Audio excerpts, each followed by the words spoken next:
अस्सलाम वालेकुम रहमतुल्लाहि वबरकातुहू। क्या हाल चाल है आप सबके? उम्मीद करती हूँ खैर आफ़ियत के साथ होंगे। मक्का की पुरसुकून फ़िज़ाओं में आप सबको खुश आमदीद। अल्हम्दुलिल्लाह रब्बिल आलमीन। आज मेरा हरम आने को बहुत दिल कर रहा था और मेरा उम्रे का इरादा था, तो मैंने सोचा उम्रा कर लिया जाए। वीडियो बिल्कुल नहीं मैंने बनानी थी क्योंकि एहराम से थी, लेकिन कुछ ऐसा हादसा मैंने देखा कि मेरा दिल किया कि मैं इसके ऊपर वीडियो ज़रूर बनाऊँ और आप सबको इस बारे में ज़रूर इन्फॉर्मेशन दूँ कि शायद मेरे बताने से या मेरी इस बात से किसी का कुछ भला होता हो, तो ज़रूर अल्लाह ताला हम सब के लिए आसानियाँ करे और हम सबको नेकी करने की तौफ़ीक अता फ़रमाए। मगरिब का टाइम था, अल्हम्दुलिल्लाह रश बेशुमार है हरम में।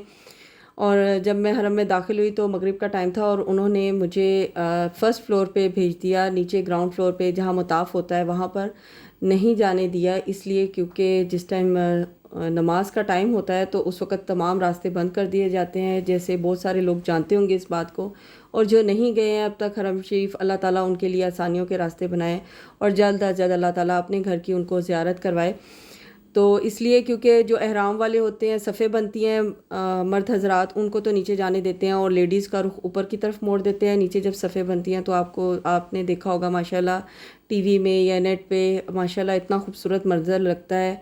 अल्लाह ताला को एहराम में अपने बंदे बहुत प्यारे लगते हैं, तो वो नमाज़ अदा करनी होती है, तो इसलिए उन लोगों को नीचे भेज देते हैं। मगरिब की मैंने नमाज़ अदा की और उसके बाद जब मैंने नमाज़ अदा करके और नमाज जनाज़ा पढ़ के जब मैंने अल्हम्दुलिल्लाह मताफ़ की तरफ रुख किया, तो उस वक़्त मैंने देखा कि एक छोटा बच्चा जिसकी कम से कम उम्र 9 से 10 साल थी, तो वो बच्चा सीढ़ियों से स्लिप होके गिर गया। वो जब बच्चा नमाज अदा हो रही थी तो उस वक़्त वो बच्चा अपने वालदा के पास से उठा है कहीं और सीढ़ियों की तरफ गया, इलेक्ट्रिक सीढ़ियों की तरफ। आपको पता है वो बड़ी स्पीड से चल रही होती हैं, बाज़ों का तो उनकी स्पीड कम होती है, लेकिन पाँव हल्का सा उस बच्चे का कहीं स्लिप हुआ और वो बुरी तरीके से नीचे आके गिर गया। और फिर उसके बाद उसके इर्द गिर्द इंतज़ामिया थी जो उसको देख रही थी, सफाई करने वाले और जो पुलिस वाले थे वो भी उसको देख रहे थे। लेकिन उस बच्चे की जो सबसे बड़ी टेंशन की बात मुझे लगी, उस बच्चे के वालिदैन का पता नहीं चल रहा था कि उसके वालिदैन कहाँ पर हैं।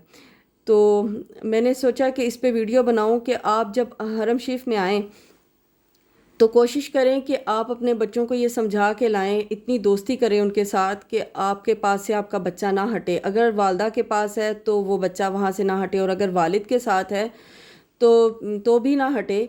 और अगर बहुत छोटा बच्चा है तो आप उसको हाथ में वो जो क्लिप से होते हैं पहनाने वाले वो पहना दें, क्योंकि इस बच्चे की एज इतनी छोटी नहीं थी कि इसको समझाया ना जा सकता। लेकिन बच्चे आजकल के नहीं सुनते हैं और वालदा उस बेचारे की नमाज़ कहीं पढ़ रही थी और वो उठ के आया और तेज़ी से कहीं उसका पैर स्लिप हुआ और वो गिर गया।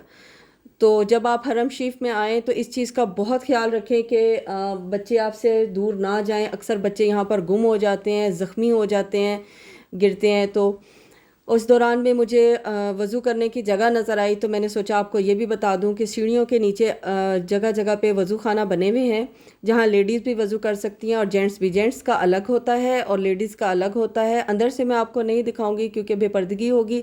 बहुत सारी लेडीज़ अंदर वज़ू कर रही थी, तो मैंने सोचा बाहर से ही आपको इसका दिखा दूं कि अक्सर औकात जब लोग नए नए आते हैं तो उनको नहीं पता होता कि वज़ू खाना किस तरफ है।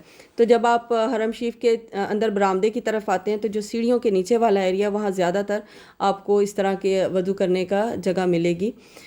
तो इंशाल्लाह ताला इस पे भी वीडियो बनाऊंगी कि करीब तरीन वज़ू खाना कौन सा है और करीब तरीन वॉशरूम कौन से हैं। इंशाल्लाह ताला बहुत जल्द उस पे भी वीडियो बनाऊंगी। तो चले मेन उस पे आते हैं टॉपिक पे कि जब आप आएँ तो एक तो बच्चों को ये समझा के आएँ कि जब नमाज़ पढ़ रहे हो बच्चे तो कहीं आगे पीछे आपने नहीं जाना, नहीं तो गुम हो जाओगे या आपको चोट लग जाएगी। या फिर आपने जो लंबी तोप या अबाया पहना हुआ होता है उसकी भी बहुत एहतियात करें कि अगर सीढ़ियों में अगर आपका वो कपड़ा फंस जाता है, तो बहुत सारी लेडीज़ मैंने देखी हैं, बुज़ुर्ग देखे हैं जिनका पाँव स्लिप होता है या बीच में कपड़ा फंस जाता है तो वो बेचारे गिर जाते हैं। और वो जो चोट लगती है ना, वो इतनी ख़तरनाक होती है, इतनी ख़तरनाक होती है कि अल्लाह ताला हम सबको अपने हिफ्ज़ व अमान में रखे, क्योंकि उसके हल्के हल्के से लोहे के वो निकले होते हैं और वो जब जहाँ जहाँ लगता है سر پہ لگ جائے، بازو پہ لگ جائے تو بہت نقصان ہوتا ہے۔ اللہ تعالیٰ ہم سب کو اپنی حفظ و امان میں رکھے اور ہم سب کی نیکیوں کو، عبادتوں کو قبول کرے اور آسانیوں کے راستے بنائے، دنیا آخرت ہم سب کی بھلی کرے، آمین ثم آمین۔ امید کرتی ہوں آپ کو میری ویڈیو پسند آئی ہوگی۔ پسند آئی ہے تو چینل کو لائک کریں، شیئر کریں، سبسکرائب کریں، اپنی دعا میں مجھے، میرے والدین کو یاد رکھیں اور میرا انسٹاگرام پیج فالو کرنا مت بھولیے گا۔ جزاک اللہ خیر، اللہ حافظ۔